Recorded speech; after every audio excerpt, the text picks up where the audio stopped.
bersama saya, Dona Agustin, dengan NPM 2423228. Nah, di video kali ini kita akan membahas tentang elemen kurikulum 2013 dan kurikulum Merdeka, yang dimana di dalamnya ada yang pertama, ada standar kompetensi lulusan atau SKL. Yang kedua ada standar isi. Dan yang terakhir yaitu ada zonasi dan domisili. Jangan lupa disimak ya. Baiklah, langsung saja ke pembahasan kita yang pertama, yaitu mengenai standar kompetensi lulusan atau SKL kurikulum 2013 kompetensi minimal yang diharapkan. Kurikulum 2013 menetapkan SKL sebagai tolak ukur pencapaian kompetensi minimal yang diharapkan dari siswa di setiap jenjang pendidikan. SKL ini dirumuskan secara nasional dan bersifat wajib bagi semua sekolah. SKL kurikulum 2013 menekankan pada pengembangan kompetensi yang holistik, mencakup aspek pengetahuan, keterampilan, dan sikap atau efektif yang terintegrasi dalam proses pembelajaran. Tujuannya adalah menghasilkan lulusan yang memiliki kompetensi dasar yang kuat dan siap melanjutkan pendidikan ke jenjang yang lebih tinggi atau memasuki dunia kerja. Selanjutnya yaitu fokus pada kompetensi esensial dan profil pelajar Pancasila. Kurikulum Merdeka juga memiliki SKL, namun dengan pendekatan yang lebih fleksibel dan berfokus pada kompetensi esensial yang dibutuhkan siswa untuk menghadapi tantangan abad ke-21. Nah, SKL dalam kurikulum Merdeka selaras dengan profil pelajar Pancasila yang menekankan pada pengembangan karakter dan kompetensi yang relevan dengan kebutuhan masa depan, seperti kemampuan berpikir kritis, kreatif, kolaboratif, dan komunikatif. Fleksibilitas ini memberikan ruang bagi sekolah untuk menyesuaikan SKL dengan konteks lokal dan kebutuhan siswa. Lanjut ke perbandingan SKL kurikulum 2013 dan kurikulum Merdeka. Fokus dan fleksibilitas. Perbedaan utama antara SKL kurikulum 2013 dan kurikulum Merdeka terletak pada tingkat fleksibilitas dan penekanannya. Kurikulum 2013 menekankan pada standar nasional yang baku untuk memastikan minimal standar kompetensi terpenuhi di seluruh Indonesia. Kurikulum Merdeka di sisi lain memberikan ruang yang lebih besar bagi sekolah untuk beradaptasi dan menyesuaikan SKL dengan konteks lokal dan kebutuhan siswa, sehingga lebih responsif terhadap keragaman kondisi dan kebutuhan di berbagai daerah. Nah, baiklah, sekarang kita masuk ke standar isi kurikulum 2013, materi pembelajaran yang terstruktur dan terintegrasi.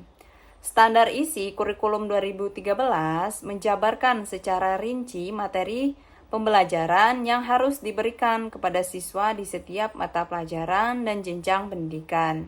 Materi ini tersusun secara sistematis dan terintegrasi dengan penekanan pada pengembangan kompetensi yang holistik. Standar ini bertujuan untuk memastikan bahwa siswa mendapatkan pengetahuan dan keterampilan yang komprehensif dan sesuai dengan kebutuhan perkembangan mereka.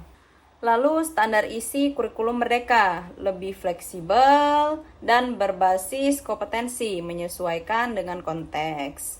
Kurikulum Merdeka memberikan fleksibilitas yang lebih besar kepada sekolah dalam menentukan standar isi. Sekolah dapat memilih dan mengembangkan materi pembelajaran yang relevan dengan konteks lokal dan kebutuhan siswa, dengan tetap berpedoman pada capaian pembelajaran yang telah ditetapkan. Fokusnya bergeser dari sekedar penguasaan materi ke pengembangan kompetensi yang terukur dan relevan dengan kebutuhan siswa dan masyarakat. Lanjut ke perbandingan standar isi, struktur versus fleksibilitas dan relevansi konteks. Perbedaan utama antara standar isi kurikulum 2013 dan kurikulum Merdeka terletak pada tingkat fleksibilitas dan relevansi konteks. Kurikulum 2013 memiliki standar isi yang lebih terstruktur dan baku, sedangkan kurikulum Merdeka memberikan kebebasan lebih besar kepada sekolah untuk memilih dan mengembangkan materi pembelajaran yang lebih relevan dengan kebutuhan dan kondisi siswa di lingkungan sekitar. Nah, sekarang kita lanjut ke zonasi dalam PPDB atau penerimaan peserta didik baru, menciptakan kesetaraan akses pendidikan, mengurangi ketimpangan. Kebijakan zonasi dalam penerimaan peserta didik baru atau PPDB bertujuan untuk menciptakan pemerataan akses pendidikan dan mengurangi ketimpangan pendidikan antar wilayah. Sistem ini membatasi penerimaan siswa berdasarkan jarak tempat tinggal mereka dan sekolah, dengan tujuan untuk memberikan kesempatan yang lebih adil bagi siswa dari berbagai latar belakang, terutama mereka yang tinggal di daerah kurang mampu.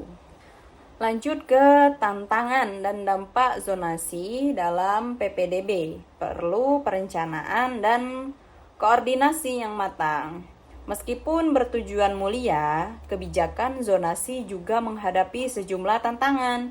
Implementasi yang kurang matang dapat menyebabkan kurangnya akses pendidikan berkualitas di beberapa daerah. Potensi pemisahan siswa berdasarkan status sosial ekonomi dan kompleksitas administrasi. Oleh karena itu, implementasi zonasi memerlukan perencanaan dan koordinasi yang matang dari berbagai pihak terkait. Oke, lanjut ke domisili dalam PPDB.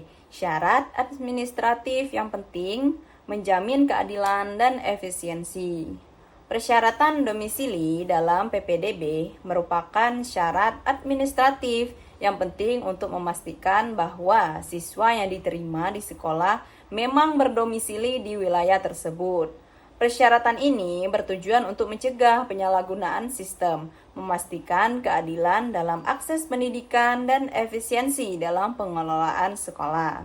Namun, implementasi persyaratan domisili perlu memperhatikan kondisi sosial, ekonomi masyarakat, dan menghindari diskriminasi. Yang terakhir yaitu perbedaan implementasi zonasi dan domisili antar kurikulum, fleksibilitas dan adaptasi lokal. Meskipun baik, kurikulum 2013 maupun kurikulum Merdeka menggunakan sistem zonasi dan domisili dalam PPDB, implementasinya mungkin berbeda di berbagai daerah dan sekolah. Fleksibilitas kurikulum Merdeka memungkinkan sekolah untuk lebih beradaptasi dengan kondisi lokal dalam penerapan kebijakan ini, memberikan ruang untuk solusi yang lebih inovatif dan sesuai dengan kebutuhan masing-masing daerah.